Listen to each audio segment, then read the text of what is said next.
हिवाळा संपत आला किंवा हिवाळा सुरू झाला की कोंड्याचा जो काही प्रॉब्लेम आहे तो आपल्याला व्हायलाच लागतो.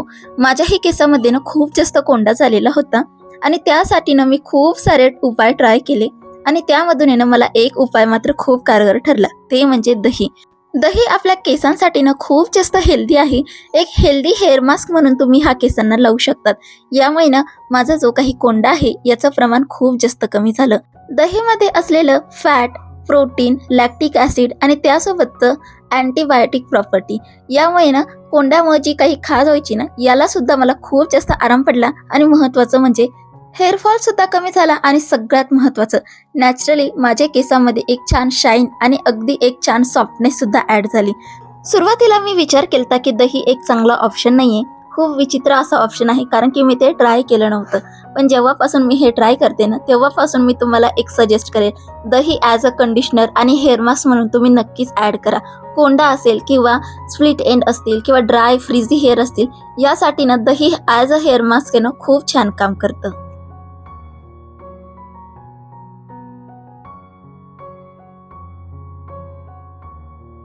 दही केसांना अप्लाय केल्यानंतर कमीत कमी 1 तास ते असंच ठेवायचं असतं, जेणेकरून दह्याचं जे काही गुडनेस आहे ते आपल्या केसांमध्ये छान ॲब्झॉर्ब होईल. आता तोपर्यंत आहे ना मला घरातली जी काही काम होती ते मी करायला घेतलेली होती. आता लवकरच आहे ना उन्हाळा सुरू होणार आहे आणि उन्हाळ्यामध्ये ना लिंबांचा जो काही भाव आहे ना तो खूप जास्त वाढतो आणि आता सध्या आहे ना लिंबू आहे ना खूप स्वस्त मिळत होते, म्हणून मी थोडेफार लिंबू वगैरे घेऊन आले. आता विचार करत होते हे असे स्टोअर करावे, पण काय व्हायचं माहिती का, हे लिंबू आहे ना असेच ठेवून ठेवून आहे ना यामधला जो रस आहे तो कमी व्हायचा, नाहीतर लिंबू खराब होऊन जायचे. तर यावेळेस मी डिसाईड केलं आपण लिंबू डायरेक्टली स्टोअर करण्यापेक्षा आहे ना त्याचा जो काही ज्यूस आहे तो काढून तो फ्रीझरमध्ये स्टोअर करूया. इथे मी ना पावशेरच लिंबू घेऊन आलते, जे की मला अगदी 10 रुपयामध्ये मिळाले होते आणि आता सध्या लिंबू स्वस्त आहे. पण मी तुम्हाला सांगते, फेब्रुवारी संपला जसा मार्च एप्रिल सुरू होईल लिंबांचा भाव तुम्ही आपोआप बघा कसा वाढतो. त्यामुळे आता लिंबू स्वस्त आहे तोपर्यंत थोडेफार किंवा ना मी जे काही फ्रोझन क्यूब असते ते मला करून ठेवायचे होते आणि हे मी कधी याच्या आधी ट्राय केलेलं नाहीये, त्यामुळे मी पहिल्यांदाच अगदी थोड्याशा बॅचमध्ये हे करून बघते, जेणेकरून आहे ना नेक्स्ट टाइम मग मी जास्त क्वांटिटीमध्ये करेल, त्यावेळेस मग तुम्हाला मी कॉन्फिडन्सली सांगू शकेल. तर त्यासाठी मी सर्व लिंबांचा रस येथे काढून घेतलेला आहे आणि सालं त्याची वेगळी करून घेतलेली आहे. आता सगळ्यात महत्त्वाचं म्हणजे याची सालं जी असतात ना ती सुद्धा आपल्याला खूप कारगर ठरते. तर सर्वात आधी येथे मी ना लेमन ज्यूस स्टोअर करून घेणार आहे. तर त्यासाठी माझ्याकडे असा छोट्या साईजचा जो काही आईस क्यूबचा ट्रे आहे ना तो मी वापरलेला आहे, कारण की लिंबू आपल्याला खूप जास्त लागत नाही, अगदी छोट्या छोट्या क्यूबमध्ये लागतो. म्हणून अशा छोट्या छोट्या कॅव्हिटीवाल्या आईस ट्रेमध्ये मी हा लेमन ज्यूस स्टोअर करत आहे. इथे ना माझा पावशेर लिंबामध्ये ना हा ट्रे कम्प्लिटली भरलाय आणि व्यवस्थित आता याला आपण फ्रीज करून घेऊया.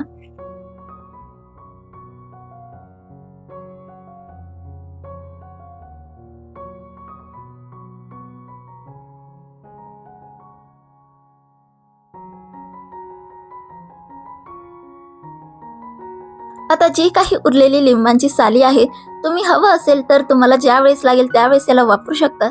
यासाठी तुम्ही एका एअरटाईट कंटेनरमध्ये हे फ्रीझरमध्ये स्टोअर करून ठेवू शकता. पण आता सध्या या लिंबांचा मी लगेचच वापर करणार आहे. तर माझे हे दिवे ना खूप जास्त चिकट आणि तेलकट झालेले होते. यांना जर असंच घासायला बसलं ना तर मला खूप जास्त वेळ लागला असता. म्हणून यांना स्वच्छ करण्यासाठी माझ्याकडे जी काही उरलेली लिंबांची सालं आहेत त्यांचा मी वापर करणार आहे.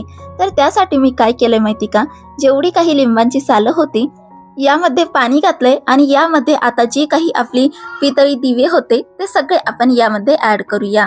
आता पाणी किती घालायचंय, जितके आपले दिवे आहे तितके बुडाले पाहिजे इतपत आपल्याला पाणी घालायचं आहे. आता यामध्ये ना लिंबांची जी साली आहेत ना ते भरपूर प्रमाणात आहे, त्यामुळे ना आपल्याला यामध्ये वेगळं कोणतंही जिन्नस जसं की बेकिंग सोडा, निरमा असं काहीही घालण्याची गरज पडणार नाही, फक्त लेमन ज्यूस आणि पाणी. आता हे ना आपल्याला कमीत कमी 5 ते 7 मिनिटासाठी व्यवस्थित उकळून घ्यायचं आहे. जसं जसं हे उकळत जाईल ना तसं तसं हे तेलकट डाग अगदी सॉफ्ट होऊन जातील आणि धुवायला सुद्धा सोपे जातील. आता तुम्हाला किती हे गॅसच्या फ्लेमवर ठेवायचं हे सुद्धा डिपेंड करतं. जर तेलकट डाग खूप कमी असेल तर अगदी 1-2 मिनिटांमध्येच हे क्लीन होऊन जातात. पण तेलकट डाग खूप जास्त चिकट आणि चिवट झालेली असली तर तुम्हाला इथे 10 ते 15 मिनिटं आरामात द्यावं लागेल. आता जोपर्यंत माझी जी दिवे व्यवस्थित स्वच्छ होत आहे तोपर्यंत मी जी काही उरलेली कामं होती ती इथं आवरून घेत होते. तर इथे ना माझी जी काही भांड्यांची पाटी आहे ती खाली करून घेते, कारण की जेवणाचे जे काही भांडे आहे ते सुद्धा मला वॉश करून आता ठेवून घ्यायचे आहे.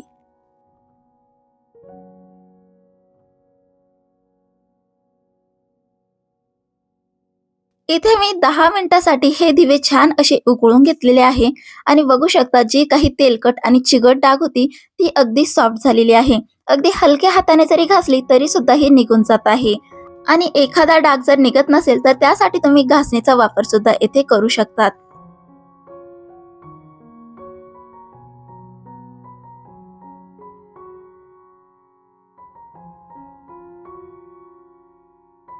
इथे सगळे दिवे मी स्वच्छ धुवून घेतलेले आहे आणि धुतल्यानंतर हे दिवे आपल्याला स्वच्छ कापडाने इथे पुसून घ्यायचे आहे. यावरती पाण्याचा दाग तसाच उमटतो, त्यामुळे ना लगेचच आपल्याला हे व्यवस्थित पुसून घ्यायचे आहे.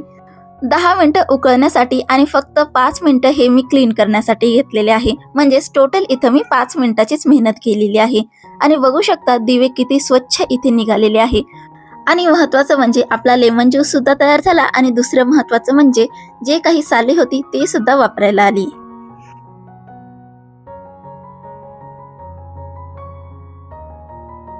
दुपारी हेअर वॉश झाल्यानंतर जेवण वगैरे केलं आणि संध्याकाळी इथं मी मार्केटमध्ये आलेले होते. तर बाजारामध्ये ना मस्त अशी ना शिवजयंतीची तयारी चालू होती. आणि महत्त्वाचं म्हणजे ना मलाही गावी जायचं होतं, म्हणून मला पार्लरमध्ये यावं लागलं. बरेच दिवस झाले मी स्वतःला सेल्फ केअर अजिबातच केलेली नव्हती. 5-10 मिनिटापूर्वी ना मी गावामधून जाऊन आले. शक्यतो मला फक्त पार्लरमध्ये जायचं होतं आणि घरी यायचं होतं. पण येताना आहे ना सहज सिन्नरमध्ये तुम्हाला माहीत असेल एक सेल चालू आहे. तिथं की प्रत्येक गोष्टी तुम्ही काहीही घ्या 23 रुपयाला होती. अक्षरशः ग्लासची आणि चिनी मातीची भांडीसुद्धा तिथं 23-23 रुपयाला होती. तिथं 23 रुपयामध्ये अशा छोट्या छोट्या वाट्या, प्लास्टिकच्या ज्या आपल्या दैनंदिन जीवनाच्या ज्या काही वस्तू असतात, जसं मसाल्याचा डब्बा, डब्बे, त्याच्यानंतर अशा खूप काही वस्तू होत्या. पण मी प्लास्टिक वगैरे काही घेतलं नाही, पण तिथून मी थोडीशी तरी शॉपिंग केली. तुम्हाला दाखवते सुद्धा.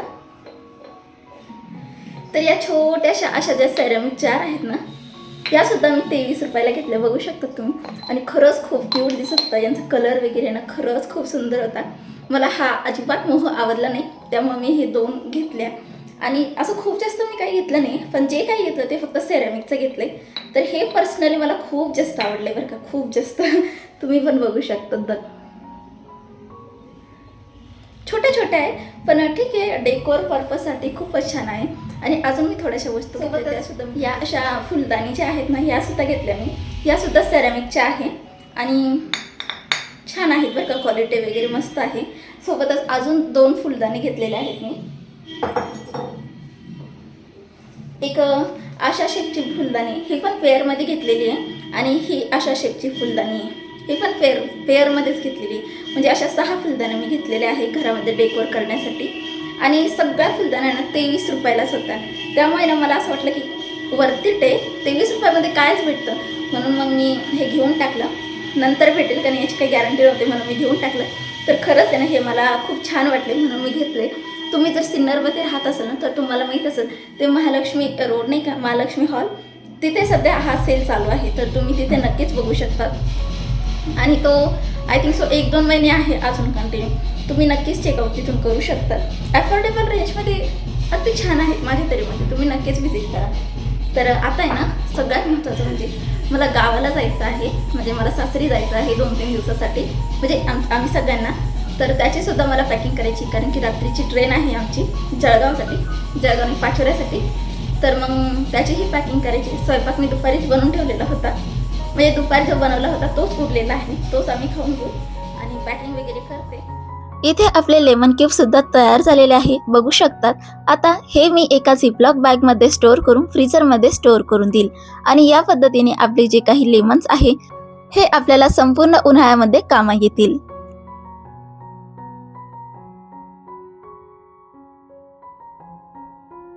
जेवण वगैरे झालं आणि त्यानंतर भांडे वगैरे आवरली आणि लगेचच इथं मी पॅकिंगची तयारी करून घेत आहे, कारण की आम्हाला सासरी जायचं आहे, म्हणजे माझ्या सासरी जायचं आहे. तर त्याचीच इथं मी तयारी करून घेत आहे. 2-3 दिवसासाठी जायचंय, पण तरी सुद्धा खूप काही आपल्याला पॅक करावं लागतं. स्वतःचं सामान, मुलाचं सामान, मिस्टरांचं सगळं काही आपल्याला पॅक करावं लागतं. आणि एखादी वस्तू जर विसरली ना तर खूप जास्त पंचायत होते. म्हणून इथं पॅकिंग वगैरे माझी तयारी करत आहे.